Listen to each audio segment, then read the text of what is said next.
Saudamos aos irmãos e irmãs e a todos os amigos que estão à nossa escuta nesse momento, e nós iremos para mais uma reflexão da Palavra de Deus. O nosso texto se encontra em Atos, capítulo 19, de 8 a 20. Nosso tema é: a obra missionária cresce através da pregação bíblica. E a nossa ênfase é que todo o ministério evangelístico bem-sucedido proclamará sempre de forma fiel e perseverante a palavra de Deus. Vamos ler os versos de 8 a 10. Atos 19, de 8 a 10. Paulo na escola de Tirano. Durante 3 meses, Paulo frequentou a sinagoga, onde falava ousadamente, dissertando e persuadindo com respeito ao reino de Deus, visto que alguns deles se mostravam empedernidos e descrentes, falando mal do caminho diante da multidão. Paulo, apartando-se deles, separou os discípulos, passando a discorrer diariamente na escola de Tirano. Durou isto por espaço de 2 anos, dando ensejo a que todos os habitantes da Ásia ouvissem a palavra do Senhor, tanto judeus como gregos. Que Deus abençoe a nossa leitura, a leitura da palavra do Senhor esta noite, e que Deus esteja abençoando também a sua vida nesse momento. Em Éfeso, pela segunda vez, nos capítulos 18, 19 a 21, Paulo se lança de maneira íntegra ao ministério da palavra de Deus. E uma vez se lançando ao ministério, nós vamos ver aqui nessa perícope de Atos, capítulo 19, de 8 a 20, que a obra missionária cresce através da pregação bíblica, através da exposição da palavra de Deus. Dessa forma, podemos dizer que todo missionário bem-sucedido proclamará sempre, de forma fiel e perseverante, a palavra de Deus. O presente texto nos mostra, pelo menos na nossa visão, 7 marcas de uma pregação que tem por base a palavra de Deus. E a primeira marca é que essa pregação é anunciada em todos os lugares. Nós podemos ver aí que, dos versos 8 e 9, que Paulo anunciava essa mensagem em todos os lugares. Em primeiro lugar, ele anunciava essa palavra nos lugares costumeiros, nas sinagogas, como Paulo costumava fazer. E as sinagogas, nós sabemos que era um lugar onde os judeus estudavam a palavra de Deus, onde durante o cativeiro e depois do cativeiro babilônico, no final do cativeiro em 440, com Esdras, Neemias e Zorobabel, 440 a.C., os judeus que não voltaram para Judá, eles se espalharam no mundo todo, e alguns ficaram na Babilônia também, mas se espalharam no Oriente e Ocidente, e nas cidades ou vilas onde haviam mais de 10 judeus, havia uma sinagoga. E quando Paulo se converte, ele como judeu, como mestre e fariseu, ele se lança em primeiro lugar a pregar para os judeus. E depois, a partir da primeira viagem missionária, depois que há o concílio em Jerusalém, então Paulo e Barnabé, juntamente com Timóteo e Silas e Lucas, eles vão mais para os gregos. E Pedro, Tiago e Barnabé vão para os judeus. Em lugares selecionados, Paulo aqui vai pregar numa escola chamada de Escola de Tirano. Há duas teorias a respeito dessa escola. Para alguns expoentes do Novo Testamento, Tirano é um homem, é o dono de uma academia, de uma escola de filosofia, do livre pensamento. Para outros, Tirano era uma escola famosa num bairro com esse nome, na cidade de Éfeso. O nome do lugar seria Tirano, né? Em homenagem, talvez, à posse desse lugar, dessa terra, desse bairro, que foi através de injustiça e uma guerra entre aí 200 e 250 antes de Cristo.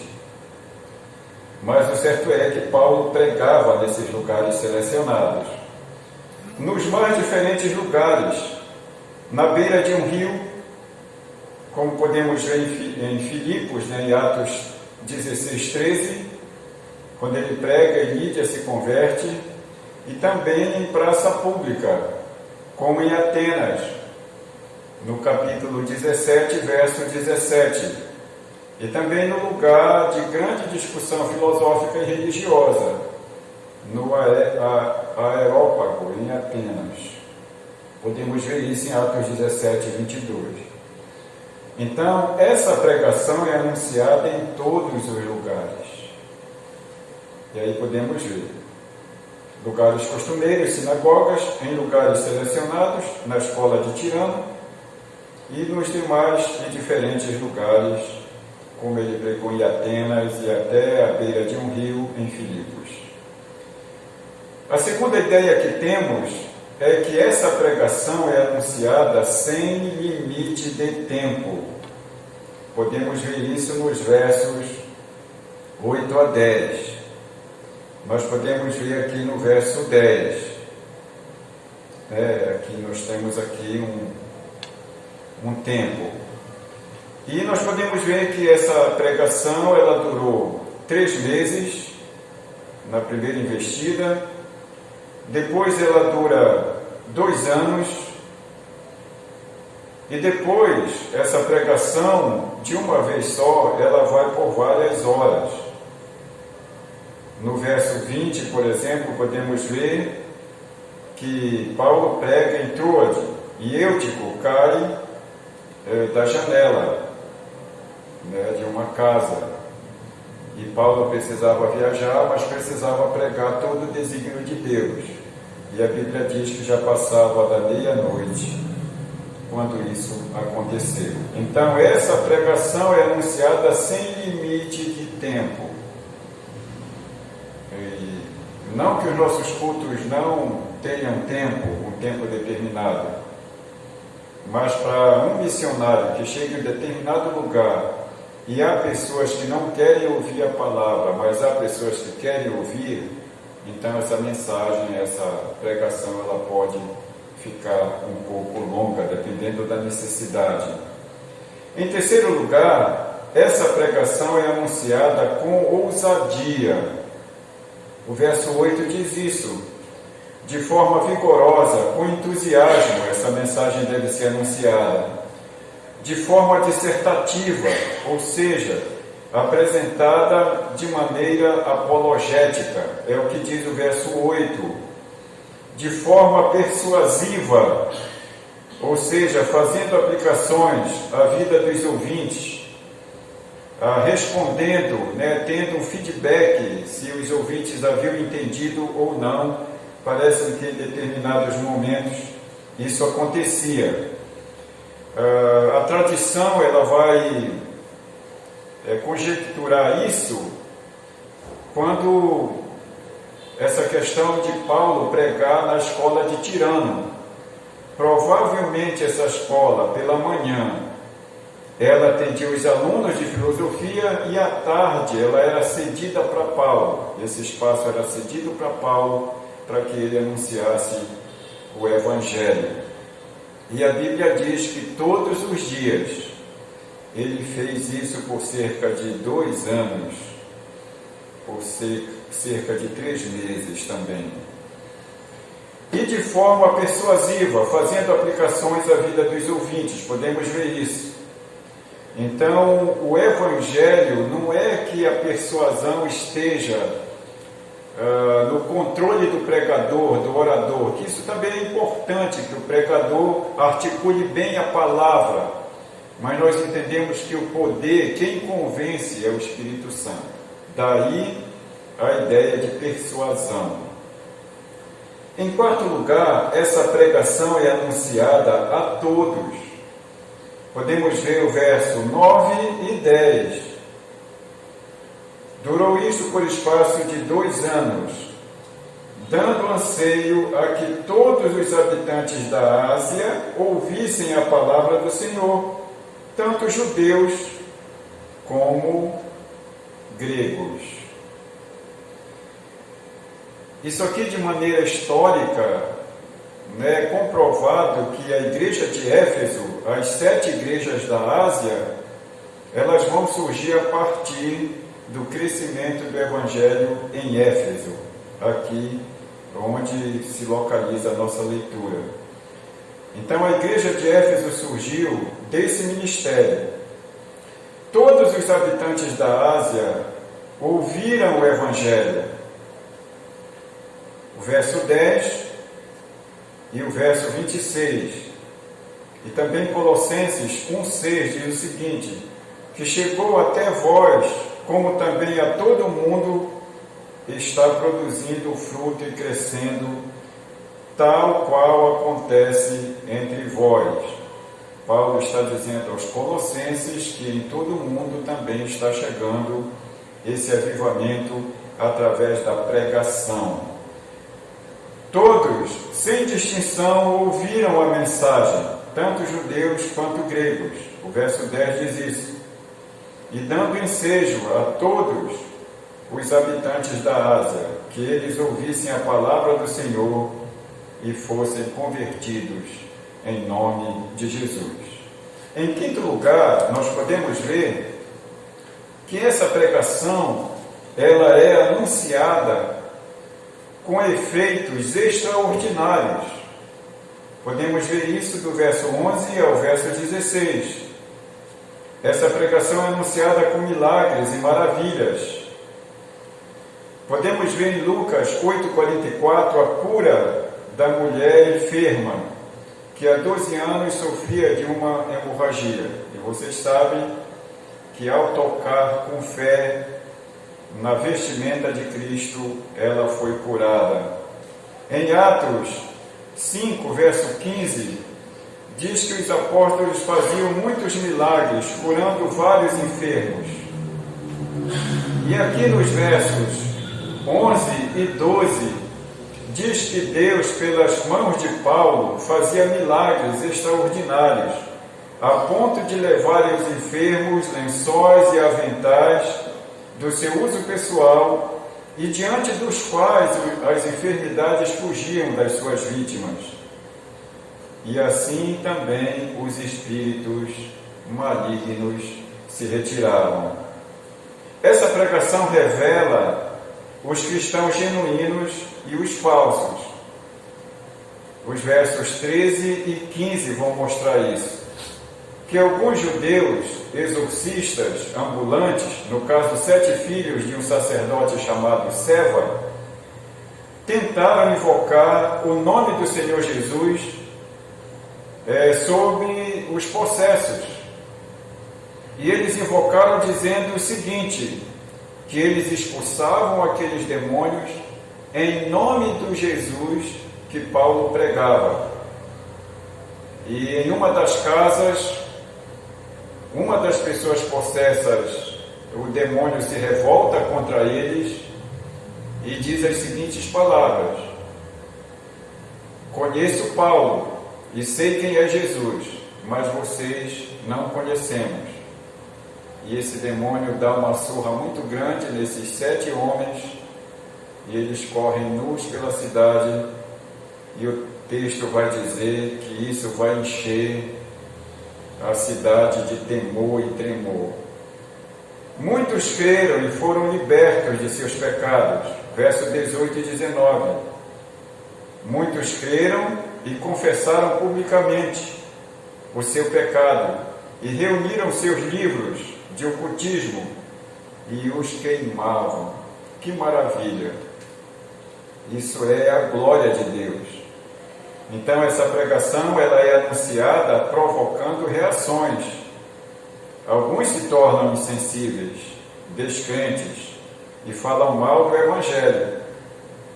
E outros aceitam o Evangelho. É o nosso sexto ponto. Essa pregação é anunciada provocando reações. É aqui o caso. Alguns se tornaram insensíveis, descrentes e falaram mal do Evangelho. E outros tiveram seus corações endurecidos. Mas nem por isso Paulo deixou de pregar. Outros ficavam cheios de temor diante do testemunho da ação de Deus. Podemos ver isso em Atos 17, no versículo 17, digo. E em Atos 5, 11, que sobreveio grande temor a toda a igreja e a todos quantos ouviram a notícia desses acontecimentos. É o caso da cura do paralítico, é o caso da expulsação de vários, da cura de vários enfermos e o castigo de morte sobre a vida de Safira e Ananias. Muitos creram e foram libertos de seus pecados, versos 18 e 20. Muitos creram e confessaram publicamente o seu pecado e reuniram seus livros de ocultismo e os queimaram. Isso aqui é interessante porque o Evangelho genuíno, ele não é sincrético, ele não mistura deuses, ele apresenta um único mediador entre Deus e os homens, Jesus Cristo. Ele apresenta o único fiel depositário da salvação, que é Cristo.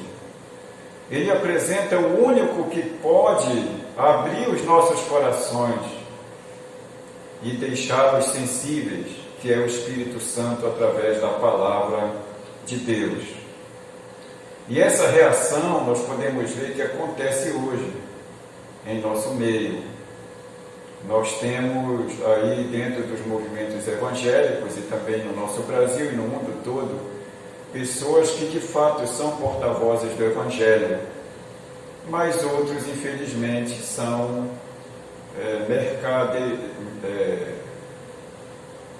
são pessoas que mercadejam a palavra de Deus. E isso não é de hoje. Paulo fala mais tarde aqui, nesse mesmo texto de Atos, no capítulo 20, ele diz que logo depois de sua partida, lobos vorazes viriam sobre o rebanho e não pouparia o rebanho. A ideia de lobos vorazes são pessoas que têm uma aparência de piedade, mas negam a essência e a eficácia dela. Então essa pregação é anunciada provocando reações. Sétimo ponto, essa pregação é anunciada e produz bons resultados. Eu quero que você leia comigo o verso 20. Diz assim a palavra do Senhor: assim a palavra do Senhor crescia e prevalecia poderosamente. Então, essa pregação, quando ela é anunciada e que ela produz bons frutos, em primeiro lugar, essa pregação engrandece o nome de Jesus. O verso 17 diz isso. Chegou esse fato ao conhecimento de todos, assim judeus como gregos e habitantes de Éfeso, veio temor sobre todos eles, E o nome do Senhor Jesus era engrandecido em Éfeso, assim como pode ser também na nossa cidade, no nosso bairro, na nossa igreja, na nossa congregação, no nosso meio. Essa pregação, ela faz a palavra do Senhor crescer e florescer no coração das pessoas. Se não, vejamos o que diz o verso 20. Assim a palavra do Senhor crescia e prevalecia poderosamente. Ela faz a palavra de Deus prevalecer e produzir frutos dignos de arrependimento. Verso 18 e 19. E eu gostaria de concluir, amados irmãos e amigos, enfatizando aqui 3 ideias. A primeira delas, você pode até ler comigo aí. Tal como o apóstolo Paulo, podemos desenvolver uma ação evangelística através da pregação bíblica que engrandeça o nome de Jesus? Será que isso é possível? Eu entendo que é possível. E se você não está procedendo assim, ainda há tempo para mudar. Segunda coisa, por mais fiéis que sejamos, os resultados de nossa evangelização, através da pregação bíblica, estão na dependência da vontade soberana de Deus. O nosso método pode ser bom, a nossa estratégia pode ser perfeita, os meios, porém, tudo depende da graça de Deus, da ação de Deus em cima daquilo que fazemos.